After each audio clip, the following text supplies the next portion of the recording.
हजारों साल पहले जब इब्राहिम अलैहिस्सलाम ने खाने काबा को बनाया था, उनका बेटा इस्माइल भी अपने बाप के साथ खाने काबा को बना रहा था। दोनों बाप बेटे खाने काबा को बना रहे थे और बाप बेटे क्या दुआ कर रहे थे? कुरान बाप बेटों की दुआ को बयान कर रहा है। व इज़ यरफ़उ इब्राहीमुल क़वाइद मिनल बैति व इस्माइल रब्बना तक़ब्बल मिन्ना इन्नका अंतस समीउल अलीम। ऐ परवरदिगार, इब्राहिम दुआ कर रहे हैं, उनका बेटा इस्माइल दुआ कर रहा है, ऐ परवरदिगार हम बनाने को तो खाने काबा बना रहे हैं, ऐ अल्लाह हम तेरा घर बना रहे हैं, हम मस्जिद बना रहे हैं, लेकिन ऐ अल्लाह हमको पता नहीं हमारा ये अमल कबूल होगा कि नहीं होगा। रब्बना तक़ब्बल मिन्ना इन्नका अंतस समीउल अलीम। ऐ अल्लाह तू हमारी इस नेकी को कबूल फरमा ले, तू दुआओं को सुनने वाला है, तू दिल का हाल जानने वाला है। नेकी के बाद इंसान को चिंता होनी चाहिए कि हमारी नेकी अल्लाह ताला के स्वीकार हुई कि नहीं हुई, अल्लाह ताला के कबूल हुई कि नहीं हुई। रहमान के बंदे तहज्जुद पढ़ते हैं और फिर भी दुआ करते हैं कि ऐ अल्लाह हमें जहन्नम के अजाब से बचा ले। इन्न अज़ाबहा कान गरामा, जहन्नम का अजाब इंसान को चिपक जाने वाला। गरामा का मतलब समझते हैं? अरबी जबान में जब कोई किसी से कर्जा लेता है तो जो कर्जा वसूलने के लिए आता है उसके लिए अरबी में गराम का लफ्ज इस्तेमाल होता है। जाहिर है कि अगर आपने किसी से कर्जा लिया है तो बार बार आपके घर पे आएगा, आपको छोड़ेगा नहीं आपसे जब तक पैसा नहीं ले लेगा।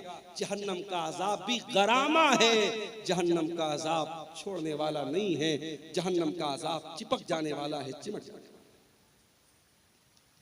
अल्लाह ताला हम सब की हिफाजत फरमाए। इन्नहा साअत मुस्तक़र्रन व मुक़ामा, जहन्नम बड़ा ही बुरी जगह है, बड़ा ही बुरा ठिकाना है। और आगे बढ़िए, रहमान के बंदों का अखलाक आपने देख लिया, रहमान के बंदों की नमाज आपने देख ली, रहमान के बंदों की दुआ आपने देख ली।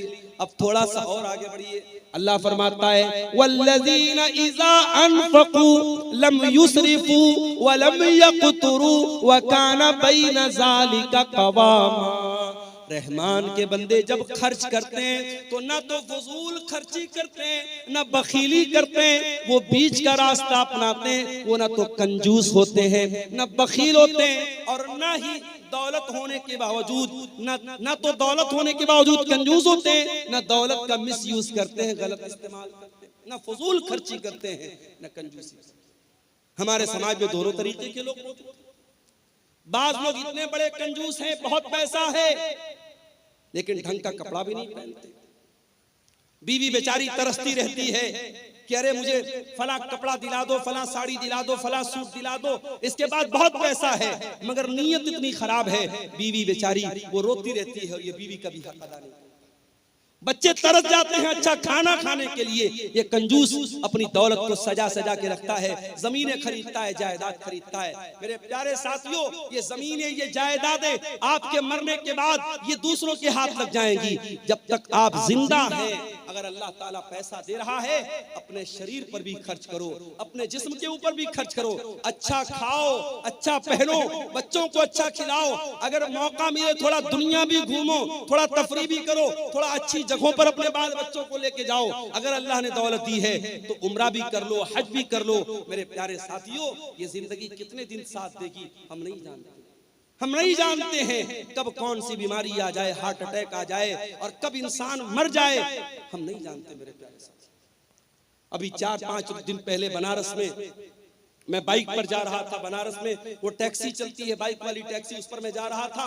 एक गैर मुस्लिम नौजवान था, बाइक चला रहा था। मेरी आदत है बाइक पर बैठता हूँ जब इस तरीके की बाइक पर तो पूछता हूँ जो चलाने वाला होता है कि भाई क्या नाम है, कहाँ के रहने वाले हो। तो उसने बताया बनारस के करीब का वो रहने वाला था। वो उसके खुशिये में, उसके पेशाब के मकाम पे जो खुशियतैन होते हैं, जो टेस्टिकल्स होते हैं, उसमें उसको कैंसर हो गया। सोचिए 20-25 बरस का नौजवान, टेस्टिकल्स में कैंसर हो गया है और वो बेचारा इलाज कराने के लिए बनारस आया था और अपने माँ बाप का अकेला बेटा था, घर में कोई कमाने वाला नहीं था। वो बेचारा कैंसर के मर्ज से जो दो चार था और वो बनारस में बाइक चला करके अपना इलाज का खर्चा निकालने की कोशिश कर रहा है। उसकी हालत देख करके मेरे भाइयों मुझे बड़ा तरस आया और मैं सोचने लगा कि सोचो ये इंसान जो इस कदर खतरनाक बीमारी में मुब्तला है, ये भी बेचारा बाइक चला रहा है सिर्फ इसलिए ताकि 4 पैसे आ जाएं और मेरे इलाज की में आसानी हो जाए। दुनिया में मेरे प्यारे साथियों इस तरीके के बहुत सारे लोग भरे पड़े हैं। कौन सी बीमारी, कौन सा एक्सीडेंट, कौन सा हादसा आ जाए और जिंदगी खत्म कर दे हम नहीं जानते। जब तक जिंदगी है, तंदुरुस्ती है, उसका सही इस्तेमाल करो। दौलत है, उसका सही इस्तेमाल करो। कंजूस भी मत बनो, बखील भी मत बनो। बीवी का हक अदा करो, बच्चों का हक अदा करो। अच्छा खाओ, अच्छा पहनो, अच्छे मकान में रहो, अल्लाह की नेमतों का फायदा उठाओ। और इसका यह मतलब भी नहीं है कि आपकी इस्तिताअत 10,000 का मोबाइल लेने की है, लेकिन आप लोन पर और EMI पर आप लाख रुपए का आईफोन ले रहे हैं।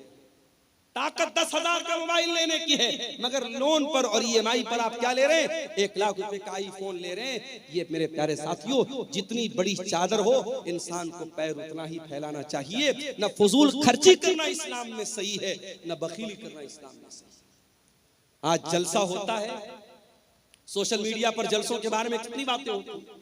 खासतौर से सीमांचल के जलसों के बारे में लोग बोलते हैं बड़ी फजूल खर्ची होती है।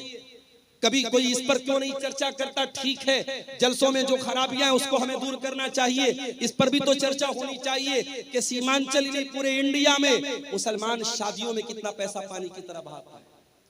उत्तर प्रदेश की 2 शादियां अभी हाल ही में करंट में मेरे सामने आई।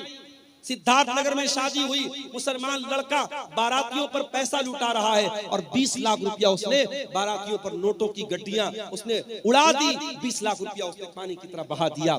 मेरठ में एक शादी हुई और दूल्हे को ससुराल से 2.5 करोड़ रुपए मिलते हैं और दूल्हा अपनी साली को घड़ी पहनाने का जो तोहफा देता है, जिसको घड़ी की पहनाई बोलते हैं, वो तकरीबन 11 लाख रुपए देता है। मौलवी साहब को निकाह पढ़ाने का 11 लाख रुपया दिया जाता है। क्या ये इसराफ नहीं है? क्या ये फजूल खर्ची नहीं है? अपने नाम के लिए, अपनी शोहरत के लिए, अपने आप को प्रसिद्ध करने के लिए और मशहूर करने के लिए आज मुसलमान पैसा पानी की तरफ बहाता है। मेरे प्यारे साथियों, अल्लाह क्या इसका भी हिसाब देना पड़ेगा। पैसा कहां से आया और पैसा कहां खर्च किया। आप ये कह करके पल्ला नहीं झाड़ सकते, मेरा पैसा था, मेरी मर्जी थी, मैं जहां चाहे खर्च करूं। नहीं, अल्लाह आपसे पूछेगा ये पैसा हमने तुझे दिया था, ये दौलत हमने तुझे दी थी, तुझे बताना पड़ेगा ये तूने पैसा कहां से आया और ये पैसा तूने कहां खर्च किया। वल्लज़ीना इज़ा अनफ़क़ू लम युस्रिफ़ू व लम यक़्तुरू व कान बैन ज़ालिका क़वामा। रहमान के खास बंदे जब पैसा खर्च करते हैं, जब दौलत खर्च करते हैं, न फजूल खर्ची करते हैं, न बखीली करते हैं। व कान बैन ज़ालिका क़वामा, वो बीच का रास्ता अपनाते हैं।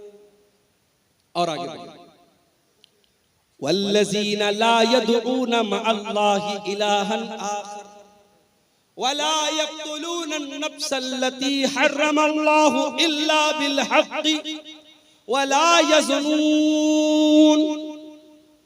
और रहमान के खास बंदे 3 बड़े बड़े पापों से अपने आप को बचाते हैं। 3 महापाप है इस्लाम में, 3 बड़े बड़े गुनाह है इस्लाम की नजर में। सुन लीजिए इसको, वल्लज़ीना ला यदऊना मअल्लाहि इलाहन आखर। रहमान के खास बंदे अल्लाह के साथ किसी को शरीक नहीं करते, वो शिर्क नहीं करते। उनका हाथ अगर उठता है अल्लाह के सामने उठता है, वो सजदा करते हैं तो अल्लाह की बारगाह में सजदा करते हैं। वो किसी कब्र पे सजदा नहीं करते, किसी मजार पे सजदा नहीं करते, किसी पत्थर के बुत के आगे सजदा नहीं करते। वो लाल काले पीले धागों को मुश्किल कुशा नहीं समझते। आप क्या बोलिए, इसी कटिहार के इलाके में मैंने देखा अहले हदीस का घर है, शेरशाबादी का घर है, और घर में उसने क्या लगाया है? दुकान और मकान की खैर बरकत। उस पे क्या लिखा हुआ है? कुछ गिनतियां लिखी हुई हैं, कुछ गिनतियां लिखी हुई हैं, और ये अकीदा रखा गया कि ये मेरे मकान में लगा रहेगा तो मेरे मकान में बरकत आएगी। ये उल्टी सीधी गिनती लिखने से तेरे मकान में बरकत नहीं आएगी। मकान में बरकत तेरे अमल से आएगी, तेरे ईमान से आएगी, तेरे कुरान पढ़ने से आएगी। कुरान की आयतों को तू लटका दे या गिनतियों को लटका दे, उससे तेरे घर में बरकत नहीं आएगी।